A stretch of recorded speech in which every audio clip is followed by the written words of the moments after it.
తెలంగాణలో కాంగ్రెస్ అధికారంలోకి రాబోతుందని కోమటిరెడ్డి వెంకటరెడ్డి అన్నారు. ఈసారి నల్గొండ జిల్లాలోని 12 స్థానాల్లో కాంగ్రెస్ పార్టీని గెలుస్తుందని ధీమా వ్యక్తం చేశారు. ఇక అదే దిశగా ప్రతి ఒక్క కార్యకర్త కష్టపడి పనిచేయాలని పిలుపునిచ్చారు. ఒక్కసారి అధికారం ఇస్తే అభివృద్ధి చేసి చూపిస్తామన్నారు. 10 ఏళ్ల బీఆర్ఎస్ పాలనలో ప్రజలు అనేక ఇబ్బందులు పడ్డారని, అందుకే ప్రజలు కాంగ్రెస్ వైపు చూస్తున్నారని కోమటిరెడ్డి వెంకటరెడ్డి అన్నారు.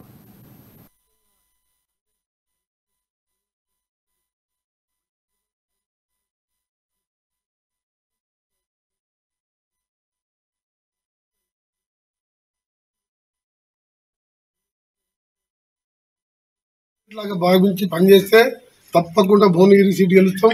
12 సీట్లు గెలుస్తున్నాం. రాష్ట్రంలో ఇవాళ కాంగ్రెస్ సునామీ లాగా ఉన్నది.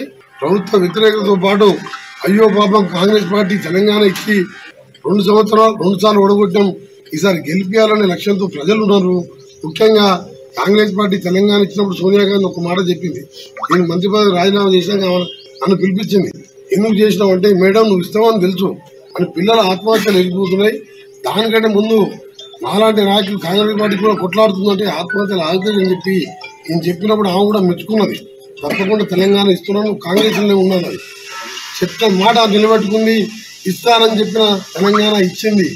కానీ ఈ కుటుంబం 14 మంది ఆమె కాళ్ళ మీద పడి ఆమె తెలంగాణ దేవత అని చెప్పి ఇవాళ కేసీఆర్ కొడుకు అల్లుడు ఆయన నోటికి వచ్చినట్టు మానవత్వం మర్చిపోయి తెలంగాణ ఇచ్చిన కాంగ్రెస్ పార్టీని ఇవాళ నానా మాటలు అంటుండు.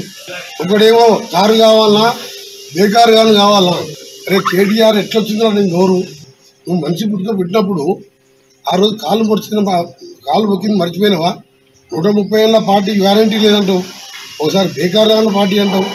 ఇదే బేకారు కాని పార్టీ కదా. కానీ తెలంగాణ ఇస్తే 30 కాళ్ళు మొక్కి 4 లక్షల కోట్లు సంపాదించింది. అనిల్ రెడ్డి గారు ఎమ్మెల్యే అంటే మీరందరూ కూడా ఒక క్యాండిడేట్ లాగా భావించి పనిచేస్తే తప్పకుండా భువనగిరి సీటు గెలుస్తాం. 12 సీట్లు గెలుస్తున్నాం. రాష్ట్రంలో ఇవాళ కాంగ్రెస్ సునామీ లాగా ఉన్నది. ప్రభుత్వ